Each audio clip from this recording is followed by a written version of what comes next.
আসতে পেরে সত্যি খুব ভালো লাগছে, কারণ এই কম্পিউটার ট্রেনিং সেন্টার আগামী দিনে আমাদের বর্ধমান শহরে যে ছেলে মেয়েদের অনেক কাজে লাগবে।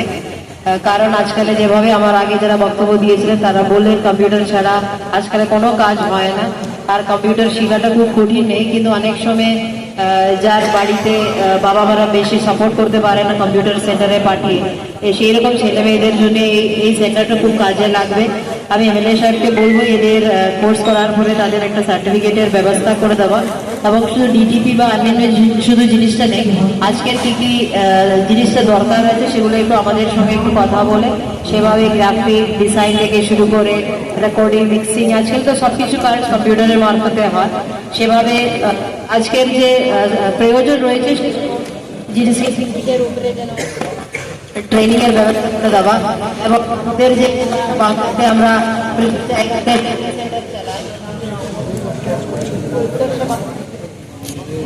বলতে থাকুন, নিজেই চলে আসবে। আমাদের যে উৎকর্ষ বাংলার মধ্যে যে ট্রেনিং সেন্টারগুলো ছিল আমরা তার মধ্যে আওতার মধ্যে এটা নিয়ে আসবো, তাহলে তাদের প্লেসমেন্টের ব্যাপারটাও খুব সহজ হবে। কারণ আপনারা জানেন প্রতি বছর আমরা উৎকর্ষ বাংলার মাধ্যমে যারা যে বেকার ছেলেমেয়েরা রয়েছে তাদের প্লেসমেন্টের ব্যবস্থা করা হয়। কিছুদিন আগে আমাদের এখানে তাদের প্লেসমেন্ট হয়েছে, তাহলে এই সেন্টার থেকে আমাদের আগামী দিনের ছেলেরা তাদের একটা চাকরির ব্যবস্থা হবে। এবং এইরকম উদ্যোগটা আমি সবসময় দেখি আমাদের এমএলএ সারা বছর কিছু না কিছু অ্যাক্টিভিটি করতে থাকে, মানুষের উন্নয়নের জন্য করতে থাকে, সেটা কালচারাল অ্যাক্টিভিটি হোক বা খেলাধুলা অ্যাক্টিভিটি হোক, সবসময় বিধায়ক প্রত্যেকটা জিনিস নিয়ে কাজগুলো করে। তার কাজের জন্য আমি ধন্যবাদ জানাচ্ছি, এবং এখানে উপস্থিত আপনাদের সকলকে আরেকবার ধন্যবাদ জানিয়ে আমার বক্তব্য এখানে শেষ করছি। মাধ্যমিক পরীক্ষা চলছে, আপনারা জানেন এটা আমাদের 2 তারিখেই আমাদের হওয়ার কথা ছিল, কিন্তু সেদিন আমাদের এখানে মিউনিসিপ্যাল স্কুলে আমাদের যে টিচার আমাদের এখানে থাকে সে মারা যাওয়ার জন্য আমরা সেদিন এই প্রোগ্রামটা বন্ধ করেছিলাম। তা আজকে আমরা এই প্রোগ্রামটা করছি। আমি আমার সমস্ত আমার সম্মানীয় দাদা, যারা দিদিরা, বোনেরা, ভাইয়েরা রয়েছেন সবাইকে আমি আমার শুভেচ্ছা জানাই।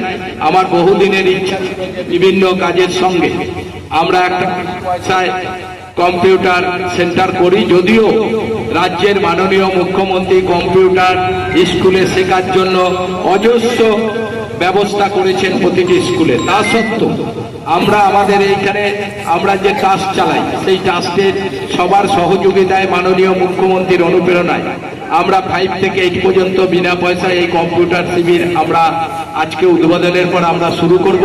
আমরা 100 কম্পিউটার স্কুল এখানে আমরা করছি। আমরা শনিবার 2টো ক্লাস, 100 করে রবিবার 2টো ক্লাস, এইটা আমাদের এখন আমাদের এখানে চলবে। পরবর্তীকালে 5 থেকে 8 পর্যন্ত এখন আমরা করছি, পরবর্তীকালে অন্য যারা আমাদের বয়োজ্যেষ্ঠরাও যাতে এখানে কম্পিউটার শিখতে পারে সে ব্যবস্থাও থাকবে।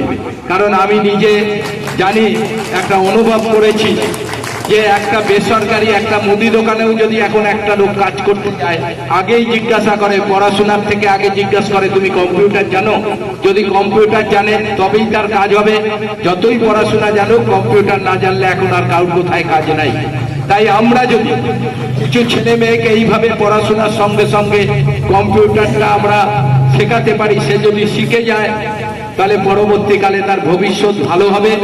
আমাদের এই চেষ্টা তার একটা কারণ আপনারা জানেন, আমাদের রাজ্যের মাননীয় মুখ্যমন্ত্রী যেভাবে বাংলার মানুষকে সর্বোচ্চ ক্ষেত্র নিয়ে ভালো রাখার চেষ্টা করছেন, তারই একজন তার বিধানসভার আমি সদস্য, যদিও সকালকে আমাদের বিধানসভা শেষ হয়ে গেছে, আর হবে কিনা জানি না, তারই অনুপ্রেরণায় তারই ভাবনা চিন্তায় আজকে আমরা এইভাবে মানুষের পাশে দাঁড়িয়ে মানুষের কাজ করতে চাই।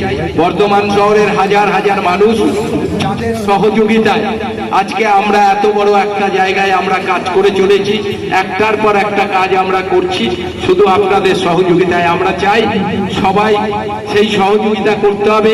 অনেককে আমরা মঞ্চে তুলতে পারতাম, কিন্তু আজকের এই ছোট প্রোগ্রাম দেখে আমরা সেইভাবে সবাইকে, অনেক সম্মানীয় ব্যক্তিরা রয়েছেন তাদের আমরা তুলতে পারলাম না।